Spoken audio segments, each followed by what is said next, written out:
Nigel Farage, that ultimate symbol of smug, white, middle-class respectability, has his bank account closed. Cue a national wave of media sympathy and approbation, and straight away the politicians are in action. You had the Chancellor of the Exchequer saying there'll be an immediate review, and then the Prime Minister, Sunak, says it's vital to protect freedom of speech and not allow bank accounts to be closed. What hypocrites. I watched all of this with complete disbelief. I've been exposing for about a decade the identical situation regarding British Muslims and their bank accounts closed. And you know, not one of those stories was ever followed up in the mainstream media. Complete, total radio silence without explanation and with desperate personal consequences. You know, I have people who wept describing the humiliation of it and the consequences for their own families. I've spoken to people whose charities have been wiped out. Palestinian Solidarity Campaign, the Finsbury Park Mosque, very respectable organisation in Islington, North London. The mainstream media totally ignored the story. I often press journalists, friends of mine in the media, please run something about it. The Uyghur campaign to stop the cultural genocide in China. They couldn't move money around the globe. I rang up financial journalists I knew and said, you must write about it. No. My conclusion is there can really only be one answer. It was Muslims, British Muslims for the most part, who were having their bank accounts removed. And of course, British Muslims don't count. Whereas when Nigel Farage has his bank account removed, that's headlines in the mainstream media, and cue a wave of sycophantic sob-story columnists coming into action to say, poor Nigel. When I learnt that British Muslims were having their bank accounts closed without explanation, I was then the chief political commentator on the Daily Telegraph. And I thought this was an important story. I wrote it up. I then went to the Telegraph, said, please, I think you should run this story. And they said they would, and then they didn't. They kept on fobbing me off with excuses. And it turned out in the end, I discovered it's because they didn't want to offend one of their largest advertisers, HSBC Bank.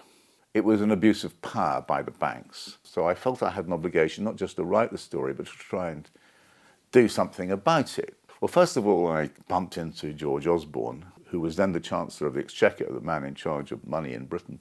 He listened to me politely, but that was that. Then I got in touch with Treasury Minister Harriet Baldwin, who had the kind of portfolio dealing with this kind of matter at the Treasury. I went into the Treasury, briefed her at length. She was completely bored by it, did absolutely nothing about it. There was one politician who took all of this seriously.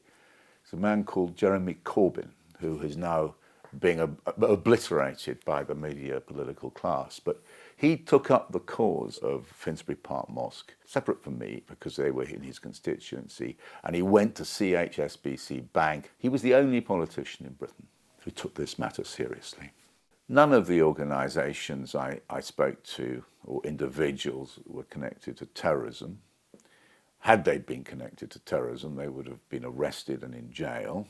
But they were Muslims, politically active Muslims, which meant that they were very easy to smear as part of the general scenery, almost, of the war on terror, which was launched by George W. Bush and Tony Blair at the turn of the century after 9/11. So if you're a Muslim, you are automatically a suspect, and you go on these lists. Many of them are secret lists. You don't know that they exist. It's very sinister. And it's exactly why we need politicians to deal with, to make sure that particular sections of our community are not treated unfairly. And the current generation of politicians in Britain have shown no interest in doing that until Nigel Farage appeared on the scene. We have to respect people's right to free speech, and that should not be an excuse to close anyone's account, and that's not what we would expect. Well, welcome to the world which has been lived in by British Muslims throughout the war on terror. The Muslims in Britain are the canary in the mine. Nobody minded, least of all Nigel Farage, when their bank accounts were being closed down with no reason given. But when it happens 10 years later to the comfortable English middle class, it becomes a national scandal. Now, it's worth reflecting on this. At the moment, under both the Conservative government and actually supported by the Labour opposition, we have the biggest attack on individual liberties, freedom of speech, and the independence of institutions in modern British history. This is tested first of all on Muslims, and then only unleashed later on the rest of the population. The end, the moral of all of this is that we should look after all our community. I think that there's been an enormous selfishness in our society, which is only people who are politically empowered have rights. A lot of people in our community, the very poor, certain minorities, have now been stripped of their rights. We have a common humanity as citizens of Britain, and we should remember that.